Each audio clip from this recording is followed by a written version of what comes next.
Hey, Chris, thank you so much for joining me for an episode of the Scratch Golfers Mindset Podcast. How are you today? I'm doing great, and thanks for having me.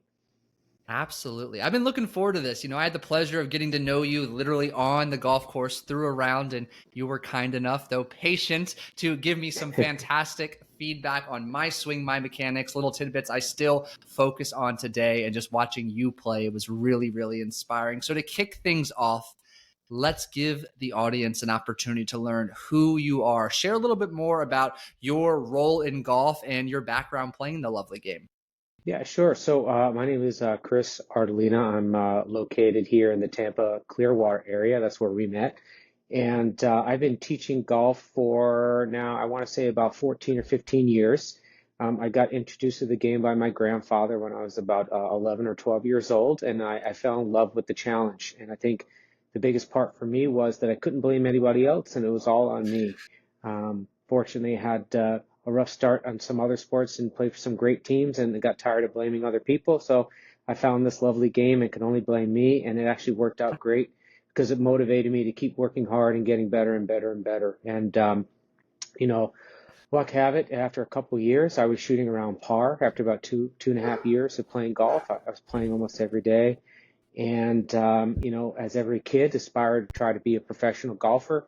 Unfortunately, I had that dream shattered when I was about 16, and I realized how good the kids around the country really were, and how much more I had to work. And I said, well, if I can't make it as a professional, what can I do to stay involved in golf? And started doing some research and found these schools with PGM programs. They're called Professional Golf Management Programs. And so I was able to go get a degree, a full business degree, but also get a minor, or we call it a concentration in golf management, and get my PGA accreditation. And again, luck have it, I had a friend and a roommate who loved teaching. I had no idea what I wanted to do. He said, Chris, we're about to graduate.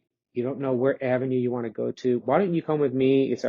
We're 22 years old. I'm going to go down to Miami for the next 7 months for our internship to finish it out. Why don't you come and join me? You can't go wrong. We're going to be in Miami. We're going to be 22 years old, and you can learn about teaching and see if you like it. And it was probably the best decision I ever made. I really fell in love with teaching, and been, teaching ever since about 2007. So, and now I just try to keep up with my game. As you see, we try to play a little bit here and there, but other than that, yeah, it's just a passion for the game. I love it, and I love helping people every day get better, and hopefully building their passion for it as well.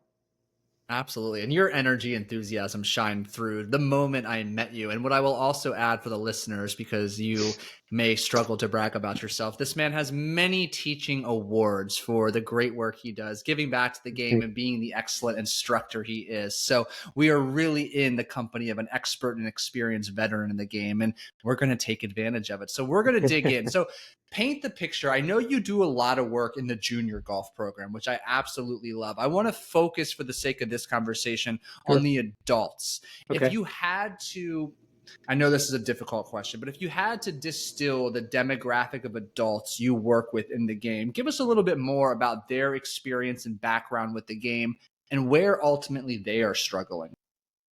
Sure. So first, thank you for the nice words there. But so I would say the demographic that I work with mostly is working professionals, probably between the ages of, 22 and maybe 50. They definitely have some older clientele in the later 50s, but a lot of the folks that I work with are, young professionals looking to play, looking to get serious for work, for pleasure, those kinds of things.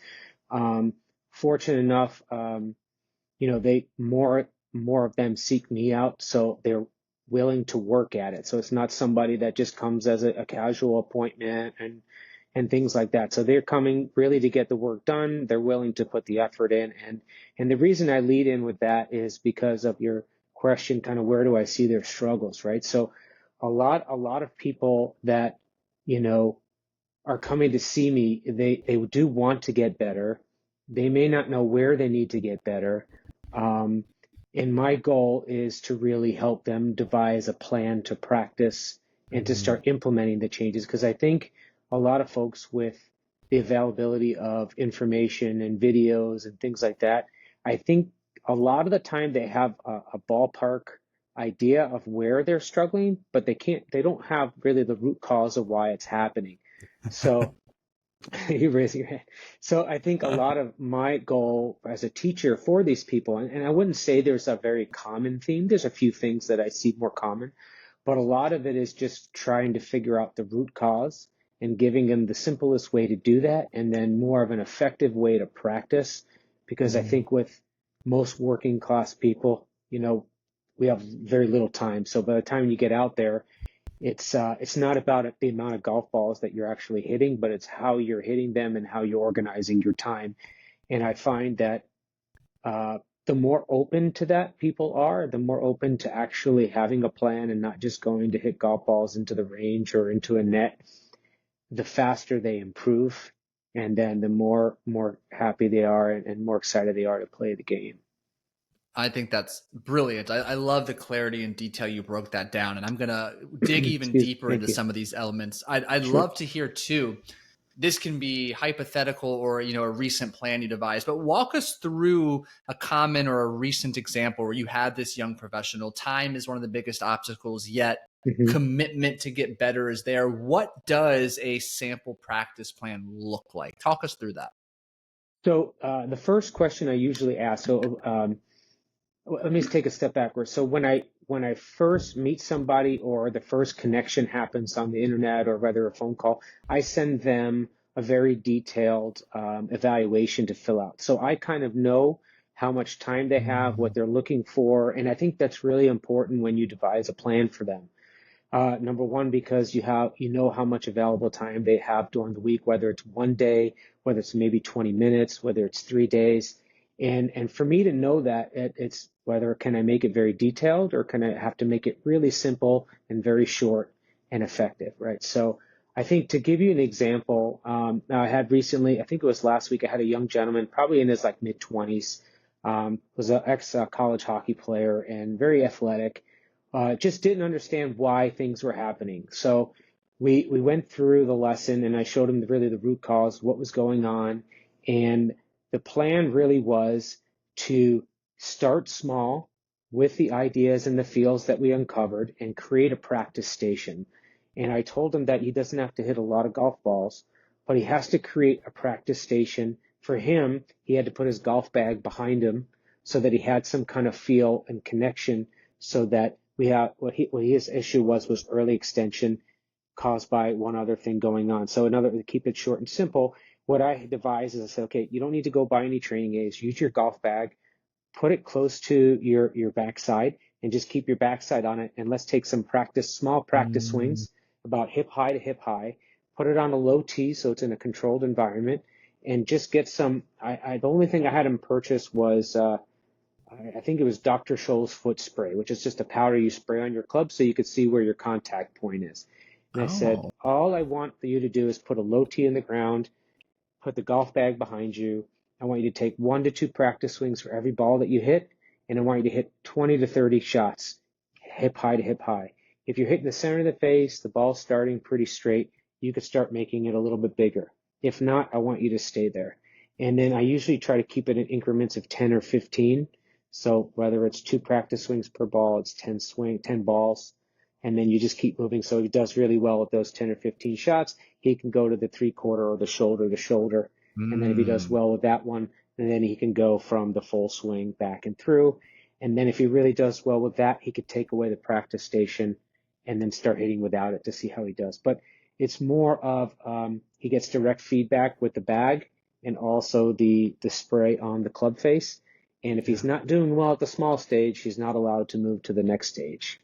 And I had him he had, I think, 2 days a week available to practice. And I told him I wanted him to do that for two weeks and then come back and we'll move on to the next thing. So he did send me a video and it looks pretty good so far. So, I wonder, I have a hunch you already know this, but I feel that there's but so much mhm, brilliance in what you just shared. There's a very succinct, clear, rigid foundation. You need to start mhm, here. Yet there's yeah, also so much flexibility for progression? Because, I'm thinking Right. from my end, and I'm sure you see this every day, and everyone listening is like, okay, this is simple. This is the basic. I got that. Now Right. what? Now what? So there's an Hmm. opportunity to infuse further challenge. I kind of think like progressive overload in the gym. You Hmm. can go from hip high to shoulder to full swing, all within that Right. singular practice session that allows you to really fulfill that need for challenge and resistance. So Hmm. brilliantly designed. Oh, thank you. I appreciate Yeah. that. It's very kind of you.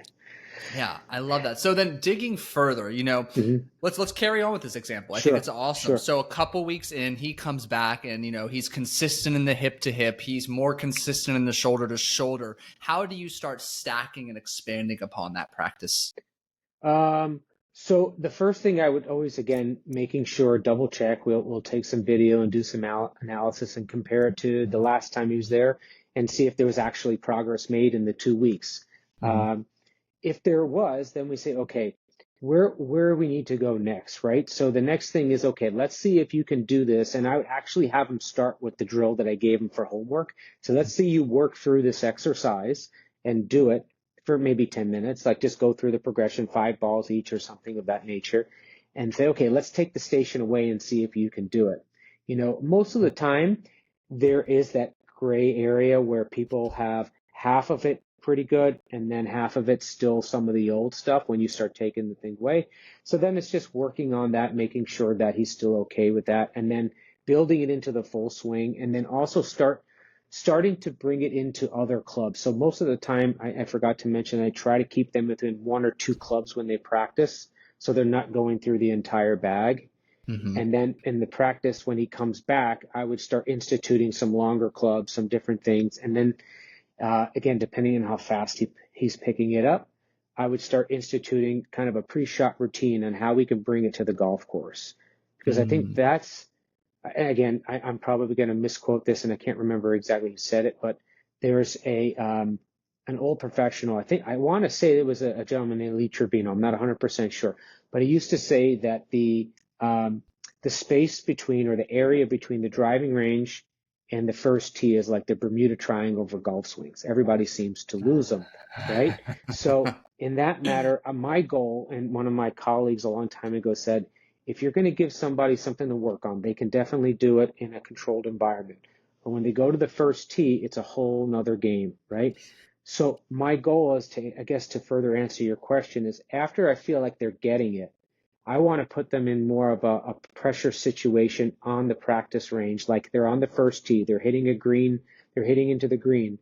And so my goal is to teach them how to institute that into a pre-shot routine so that it becomes Mm. very natural for them to start the new movement pattern. Because I find just from going and playing a lot with amateurs, I feel like that's where that Bermuda Triangle, is, right? So you lose it in there is because they're not practicing properly when they're Mm. warming up or when they're doing it. So hopefully that That answers your question. Oh yeah, fantastic. And it reminds me Thank you. too, it's interesting. I don't know if I've shared this on the air before. Like I have a Hmm. background in Krav Maga, and one Hmm. thing that Oh yeah. allowed me to accelerate quickly is my teacher, my coach was incredible. We'd learn a choke and a maneuver in its most basic elementary components, and then we'd train it at like 30% speed, half speed. And at the very end of the class, we would call them stress drills. We'd have blaring music. You'd be getting Mm. punched and kicked by 5 different guys and still have to execute the newly learned technique. And it was under Hmm. that stress, you see first and foremost, like, oh, I'm going to regress to what I know. You demoing that Yes. in practice allows for that rapid acceleration. So I think Hmm. that's so neat. Thank you. Yeah, it's Yeah. interesting you say that. I did not Krav Maga, but I did some martial arts when I was a kid, and I remember our master instructor used to do a lot of the, I think they would call them defense techniques or combinations or something. And we would do them for a long time, very, very slow. Mm-hmm. And I find that a lot of sports can get a lot from some sort of martial arts or fighting because they do a lot of the movements very slow. So it just becomes reactionary versus having to be, so thought conscious, someone doing it. Absolutely. So I love the intention you've infused Hmm. into these practice sessions. We're practicing with a purpose. If Yes. we now bring that intention or purpose to the driving range, warming up before a round. And again, we're working with this young professional. Maybe he's got Yeah. an average or slightly above average swing in game, plenty of Hmm. opportunity to improve upon. How are you coaching someone to devise a warm-up routine with purpose and intention? Aside from, obviously, we want to get the body nice and warmed up and the joints Hmm. loosened up. What's the intention we bring to a warm-up? Yeah, that's a great question, and I think that you can accomplish a lot in a warm up. So, usually the average golfer probably gets there maybe 10, 15 minutes before they have to tee off. So really they don't have a lot of time, right? So if they can make it, eventful and purposeful, it makes a big difference. Um, and a lot of this is I've gotten from my own personal experience of failing, and also one of my good mentors. He used to have all of his students do the same exact warm up with their specified intention exercises, right, or with what they're trying to do. So what I try to guide the students that I work with, again, it's really up to them whether they do it or not, but is to start off with a very high lofted club, whether it's a sand wedge or pitching wedge, and start off with those, hip high to hip high swings, rehearsing 2 or 3 times, and then hitting a ball, trying to create that intent and the goal that they created in the lesson or their other practice sessions, and maybe only focusing on one component. It doesn't have to be many. So for this young man, it could be feeling, okay, pretend the golf bag is behind me. Let me hit 5 or 6 of these little short wedges first, just so I can get my rhythm, my tempo, my timing, my contact down. Then go a little bit bigger, keep it slow and smooth, and then get a little bit bigger with the same wedge. And then if you feel like your contact, your rhythm, and your tempo stays good, then you can start adding some different clubs in there. And I would say, usually I advise them to maybe 5 to 10 balls with, say, a wedge, an 8 or a 7 iron, go to a little bit longer iron or a hybrid, and then finish off with a few drives, and then you're ready to go. It's not the whole idea of a warm up is not to go out there and practice for a half hour before you go play.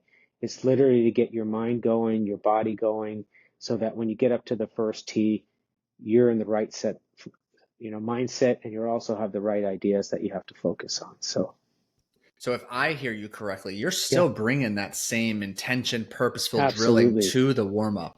Mm. Absolutely. And I think it goes to help somebody walk over to the golf course with some confidence, because they're Yeah. only focused on one thing. I think golfers really lose sight from that long walk from the driving range to the first tee, and they have too much nonsense in their mind, whether it's a tip their friend gave them, the lesson I gave them, there's something they watched on YouTube. But if they can really hyper focus on that one thing, when they get up to the tee, they're only focused on that one thing, and it eliminates a lot. And I can't remember the book that I read a long time ago. My wife had me read it about habits. And they said the only way you're going to get rid of a habit is fill it with another sort of habit, right? Mm-hmm. And it's kind of the same thing with thought process, right? You can't not think about something. You have to fill your mind with something else so that you Yeah. can't possibly think about it for some sort of reason, right? So I Yep. think that helps a lot of golfers in that mindset. I love that. I think what you're referring to, I mean, there's so many good books, but Yeah, ultimately it distills down to the habit loop. There's a cue, there's an yeah, automated routine, and there's a right, reward we're seeking. So you're right. The reward, we need to get clear on what that is. There's so many right, conscious and unconscious cues. It's up to us to change the bad routine with a positive, productive one. right, correct. Yeah. That's fascinating because I'm just thinking like I warm up and I have a general approach, but I can already see in listening to you and learning, like I have so much opportunity to add more intention. And I love what you said. Like I have my own little practice routine at home, just working on my like one piece Hmm. takeaway, then, hips Right, to shoulders. If I start with that on my warm up, my confidence is through the roof. I can trust right. my swing. I'm making that clean contact. It feels good. And that's the person, the mindset, the attitude I would love to bring to the first tee. Hmm. And, Yeah. and correct me if I'm wrong. I mean, this is your area of expertise, but if I'm not mistaken, the brain remembers negative things much more often. I can't remember, or was it like 3 or 4 times Mhm. more than positive things. So if you can just keep filling with the positive, as you're saying, and right, it's a lot easier to bring over than all that negative stuff. So, Spot on. Well said. The you know, brain loves to identify and latch on to all of oh those yeah, negatives. You're right. We need no countless kidding. 3 to 4 times as many positives just to kind of equate or negate rather that Yeah. negative experience. Yeah. Hmm. So talk me through this, in doing my research, getting to know you. I love kind of this, I'm going to use the word general philosophy to improvement, seeing where Sure. somebody is to where they want to be. Walk us through, I believe you refer to them as kind of your 3 steps to improvement, what that Mhm. process looks like. Sure. So it's something that I've naturally adopted from a mentor of mine. Um, and it just makes it very easy to understand like where you have to identify when you have to change and then how how the change happens, right? So to keep it really simple, is I remember my old mentor, his name is Jim McLean, he's one of the top coaches in the world, and Yeah. he just devised this to keep it very simple for us when we were learning, but also simple for the student, right? So he used to say, "What are you doing right now?" Right? That's step number one. What are you doing now? And the reason he came up with that, and I really love it so much, is because everybody comes to me, regardless whether they're advanced or beginning golfer, and oh, my friend told me I was doing this. I saw this online and I'm doing this. And it's the reality of it is, okay, well, you're probably not doing any of that. What are you doing? And that's why we capture it on the video, because the video just captures what's in front of it. There's no baloney, there's no, blah in there. It's just whatever's in front of it is there so we can see it. So what are you doing right now? And let's figure out what's going on and what your problems are and why you want to fix them, right? And then once you get there, we have to figure out, well, what do we want to fix, right? What do we need to do? And that's kind of where I kind of jump in and we analyze and say what's going on and those kinds of things. And then the last step is, well, how do we make the change, right? Okay, that goes back to what we were just talking about is, okay, it's a practice swing. It's going to take this much time. It's going to be, it has to be a commitment on your end also, make sure that you can put the time in or you're actually open to making the change because that's a huge part of this. So I think a lot of golfers think that they're open to making the change and then they're really not. So Yeah. Oh, I hear that all the time. I like to differentiate it between you're committed to a goal and you're interested. I'm right, interested in a lot of things, as are all of us. I'm committed to very few. And how you spend your time, for everyone listening, like go look at your calendar, how you fill those yeah, hours where you're not working. That's a direct reflection of what you're truly committed to. correct, Yeah. correct. So I love that. Now, given you have coached so many individuals from all, not only walks of life, but all different skill levels and experiences, I'm curious when we start, I'm going to use the phrase making the turn from Mm. shooting sub 100 to breaking 90 and Hmm. ultimately breaking 80. Like, walk me through from your unique perspective as a player and a coach. Like, what are the areas of focus that kind of progress as someone starts shooting lower and lower that identifies what they need to work on most? Sure. So let's just take it to keep it easy. Let's just say, okay, let's start with someone who wants to break 100, right? Hmm. Most of the time, what I find for people who shoot over 100, it's a consistency factor, which produces a lot of lost balls or penalty shots. And I would say that's probably the number one thing that I see for people who shoot over 100. So the biggest thing that I try to see when they come in, they tell me, oh, I'm shooting over 100 and I want to break 100, is saying, okay, where is the biggest thing that can help them create consistency and help them lose less golf balls or take less penalty shots? Because you just have to get rid of the big numbers and you get rid of a few of those. And before they know it, they really are below 90. It doesn't take, I mean, below 100, excuse me. Doesn't take all that much to do that. I would say that's the first step to getting below that. Just finding the biggest error that's causing the flaw in consistency and Yeah. saving some shots there. And I'll chime in. I Yeah. played yesterday. I mean, I don't even know. Today's Monday, August 26th when you and I are Mhm. recording. So I played Sunday the 25th. Shot a 97. It's my best Mhm. round to date. But on the back nine, I had 6 penalty strokes. So of course my Mhm. mind is like, what could have been? Right. So I hear you there, and I'm Hmm. aware of where my consistency needs to be cleaned up. There was also my clubs are in the process of being switched. There's no grip on them. That's half the Okay. battle. So I hear you there on the consistency. If you can keep the ball in play, it actually becomes fairly simpler, borderline easy to break 100 if the ball is in play the Yeah, majority of the time. that's right. I always say if you have a stance, you can make a swing, right? But if the ball's out of bounds or in the water and you don't have you can't make a swing at it, right? So then what's next? Breaking 90. Where do we shift to? So breaking 90, I think comes down to a lot of approach shots. Mm, From the 15 years I've been doing this, I feel like it doesn't, again, and don't get me wrong, I don't think everybody has to hit greens to break 90. That's not necessarily the case. But I think you have to be consistent with the distance that you're hitting your shot. So meaning, say you mm, have a 150-yard shot into the green, you cannot be hitting the shot 165 one time and then 135 another time, because you're leaving yourself too difficult of an opportunity or a shot to get up and down and save your bogey or whatnot. Because really, breaking 90 is really shooting bogey golf and maybe making a par here and there. That's all it is. But mhm. if you're not consistently getting fairly close to the green, giving yourself a chance to chip it up and get close to making a par, or chipping it up and getting a two putt or something of that nature, I think it becomes very difficult to break 90. So I would say if there was one thing to really narrow down to try to break 90, is really trying to get your distance control and a little bit of your dispersion on your approach shots better. I love how you do exactly where I was going. What is that one Okay. area of focus? Brilliant there. And so I'm curious to hmm amend that, have that clarity, that consistency. Would you recommend someone going to a range that has a tracker, just really ironing out, taking a notebook, hitting a 7-iron 15, hmm 20 times, averaging the distance, and just getting intimately familiar through repetition what their distance is for a given club? Sure. One of the things that I get asked a lot, like, what training aid should I buy? What should I do this to help myself get better? And I probably recommend over anything else the cheaper version of the launch monitors, because not every driving range has like the cool technology that like Top Golf or whatnot, but they do Mm-hmm. sell fairly decent launch monitors for like under $500 that you can get. And again, they're not perfect, but they'll give you a pretty good idea of how far you're hitting it, so Yeah. I think that's really important to your point, just so that you have an idea. I think too many people aim at a flag or aim at a target on the driving range and they think it's going that distance, but the reality of it is probably 10 or 15 yards short or 10 or 15 yards long, and it's not accurate.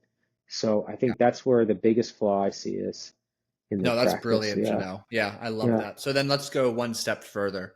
We're sure. breaking 80. Where does the shift in progression of focus and skill occur? Sure. So I would say most folks that I see shooting 80 or below, um, their drives are fairly good. They're in play most of the time, not every time, obviously. Their approach shots are fairly good. They're around the greens and whatnot. I think when you're shooting 80 or trying to break 80, you need to hit more greens and make sure that you're on the green so you have a better chance um, of getting in the hole around par, right? I mean, you need to Yeah. think about it. If, let's just say the average golf course is par 72. You just need to make 8 bogeys and you shoot 80, right? So you need to shoot 79, you need to make 7 bogeys. So you need to make, what is that, 11 pars, right? So 11 Mhm. pars and 7 bogeys, and you shoot 79. So you have to give yourself a lot of opportunities to make your two putts, or when you're missing the greens, your short game has to be good. So I always say that your chipping and pitching have to be pretty good to break 80. So you're chipping it within 5 or 10 feet each time and giving yourself a reasonable chance to make par, even if you miss the green. Now, if I hear correctly, Yeah. the kind of the theme as we progress to shooting lower and lower is the greens and regulations, the approach hmm shot, just the value on them Yeah. becomes more important for the reasons you just shared. Yeah. If you had to rank a number two area of priority, so we have greens and regulation and approach shots as number one, is it number of putts or fairways hit that someone should also focus on? To break 80. Mm-hmm. Um, that's a good question. I know it's individualized most of It the time, is. but I guess you can look at, I would say number of putts Yeah. more likely. I would say number of putts. I think it's a great answer. And you're right. hmm It's very subjective, but I ask it Yeah. because as I've kind of crunched down on my goal to break 90 by the mid-November, I have these metrics I want to hit of hmm greens and regulations, fairways, and number of putts. And I think when I first led, just naive getting back into the game, fairways were so important. And then I was starting to analyze my rounds. I'm like, I was 10 yards off the fairway, hit a great approach shot. I'm fine if I don't hit the fairway every drive. Right. Whereas my approach shot is incredibly chaotic or inconsistent. There's so much room for opportunity. I'm Hmm. saving a shot alone, just not having to chip up. And then now I'm putting more, and then I can reduce my number Yeah. of putts. And then the fairways comes into play. Correct. Yeah. And I think, you can the technology today with the apps and stuff that you can keep track of everything, I think is extremely helpful as long as it doesn't become too distracting. I mean, I still do it. I don't keep so much on the apps, which I really should myself for my own game. I still do it the way that I learned when I was a kid. Is I just put on the bottom of the scorecard, I have my name on the top, and on the bottom I have fairways, greens, and number of putts. And then I might Yep. write like an R or an L if I miss one right or left, but just so I have an idea. And even with those three statistics, excuse me, you can really kind of narrow down where you're losing a lot of shots. Absolutely. I do the same thing. I add one Hmm. additional just based on where I am, penalties or OBs. Oh That yeah. way I'm tracking that. And I've learned, I'll detail this more in my episode that comes out Mhm. tomorrow, the 27th. Like I use the Grint app. I think you said you Oh, yeah, use that's that in the great. Yeah. past. I Hmm. love it for the GPS, but yesterday I decided not to log my score in it, to do it the old fashioned way, upload it after, just so I'm not seeing Yes. my score total the whole time and all the stats in real time. I just want to focus on playing one shot at a time. Hmm. I think it's interesting you say that because I'm like that too. I get very distracted and looking at all the numbers and where I'm at. And maybe that's because I grew up without having that kind of thing and I grew up with Mm, just having it on there. Whereas I find some of the kids are actually the younger generation are really good about just putting it in and not paying attention to mm. it. But for me, it's very distracting. I have to actually, Yeah. if I do start doing it, I have to put it in after the round. I wouldn't be able to Yeah. do it I mean, I during used it. to like the Grint has your score Hmm. just in like bright purple in the lower left corner. Yeah, I like cover it when I'm logging my score. Like, I don't want to see that's my funny. total yet. I'm not ready for that. So talk us through this. Someone's progressing sub 100, 90, 80 on to Hmm. scratch. What's the next one? We've talked about breaking each of these, not decade, 10 score increments. There's the word I'm looking Right. for. What's the difference maker between someone who has just broken 80 and is now on their way to becoming a scratch golfer? So it's interesting you asked this question. I heard this, and I don't remember if it's on another podcast or just something I was listening to the other day. And this is from a tour player, his perspective of breaking 80 and then getting to scratch. And I can't remember who it was. It's going to bother me now. But he said, it's much easier and takes much less time to go from shooting 80 to say 76 or something like that. He said it takes much more time and it's much more difficult to go from 75 or 76 to shooting even par or under par. He said Yeah. because the answer is really in all the details and every little thing that you do matters when you're trying to shoot par. Um, so I guess to answer your question again, it is very subjective to the individual, Mhm. but I think a lot of it is keeping track of your numbers and seeing really where you're losing a lot of strokes. I would say a lot of when I see someone who's shooting right around 4 or 5 over par but wants to get to scratches, their strategy is not usually very good on the golf course. They're making poor decisions, whether it's trying to hit a shot around the green, trying to hit a shot off a tee that they shouldn't be doing, maybe going after a pin location that's not a good idea. And honestly, when you're talking at that level, one miscue can cost two or three shots, right? So, Yeah. and there's a great system that I don't use it completely, but there's a little card that comes, it's called the decade system, and Mhm. it's a core strategy or system, and I really like how he organized it, and I use some of that quite a bit when we're trying to get them from 75 or 76 down to the other thing, because it just shows you where you need to aim in the fairway, where you need to actually aim on the green to get the best chance of getting the lowest score. Whereas a lot of people think you always have to go right at the pin, and it's not the case at all. Yeah, I love hearing you say that because I find often in my own journey as well as my Hmm. work with golfers, it's the ego. Like, oh, but I could Yes. take the bold, aggressive approach, and yeah, sometimes you're rewarded, but Hmm. more often than not, the risk is not worth the Yeah. reward because the risk is so detrimental, Hmm. catastrophic. It's 2, it's 3 shots on one given hole. And it's like, come on, you just took 3 steps Yeah, backwards from the goal at hand. And it's all right. because you couldn't put that muscle away. You couldn't put the ego or the testosterone away. In fact, one of my mentors and coaches in the game, he told me, every time you get out of the car, leave your ego and your testosterone in the front Hmm. seat, strap them in, tell them you'll see them in a few hours. I said, that's That's an a good one. I interesting way like to that think one. about I it. like that. I might use that one. That's a good one. Yeah, please feel free. Yeah. So let me ask you this. I think I Sure. really would love to hear you. We've walked through the progression of technical Hmm. aspects and some mental aspects to get to scratch.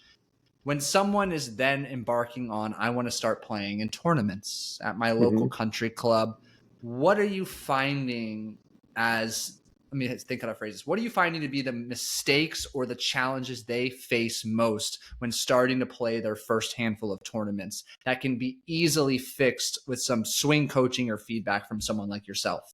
Sure. So I would say probably the number one thing, regardless of level, because again, you could play tournament golf even if you're a 25 handicap. So, which is really great. The Yeah. one thing that I see is that people don't play with enough pressure on them on a normal basis, meaning that, Hmm. if they're playing with their friends, the friends are giving them putts within 4 or 5 feet, so they never really have the opportunity to putt it in. Or if they hit a bad shot, they're not overly worried. They can kind of push it around in the grass, give themselves a good lie. They're not used to playing from really bad lies because they never have it. So I would say they're not really used to playing under the pressure conditions and I would say the complete rules of the game most of the time. And that's what I see. And I worked at a country club for many years, and we used to see the folks go into play in their local club, the championship or like a tournament, and they would shoot 5 to 10 shots higher, and nobody could understand. And one of my friends and also another coach used to say, "Listen, you haven't hit a putt inside 5 feet in 2 years. How can you expect to make it under the pressure, right? You haven't hit a putt like that. You're going to get nervous." Or you play on a Saturday game, but you take a mulligan off the first tee every time, So Yeah. those are the things that I see that really affect. And even at a high level, like when I go play with my high level juniors and they're getting ready for tournaments, a lot of it is they're just not used to playing with that sort of pressure. They're playing with their buddies, they're having a good time. It's not the same environment. So I would say that's probably the biggest thing that I see. Yeah, I'm so happy you share that. And I feel like it goes back to that Yeah, old adage, like yeah, practice like you play, yeah, and I think you bring up a good point. Like yeah. everyone listening has a different goal within the game. Right. Some just want to play recreational and like they play with their boys and it's a breakfast ball Mhm. and a mulligan on 9 or on 18. And that's totally cool. You just have to align your action steps with your goals. And if your goal is Absolutely. tournament golf, your practice and your round should reflect the same environment. Absolutely.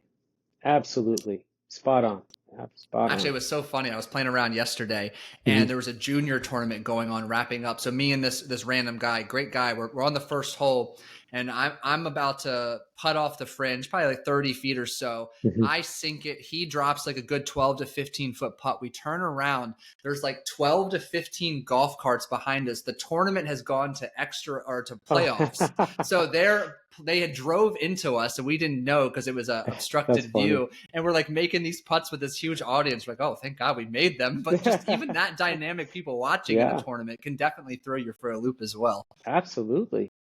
Yeah. Absolutely. So funny. Well, Chris, I Yeah. can't thank you enough for taking the time to share your wisdom, your experience. Where can the listeners go to learn more about you, to connect with you, and to learn how to work with you? Sure. So I would say the easiest way to go is I have a couple social channels. The best one to go to is my Instagram. It's at Ardo Golf, ARDOGOLF, Ardo Golf.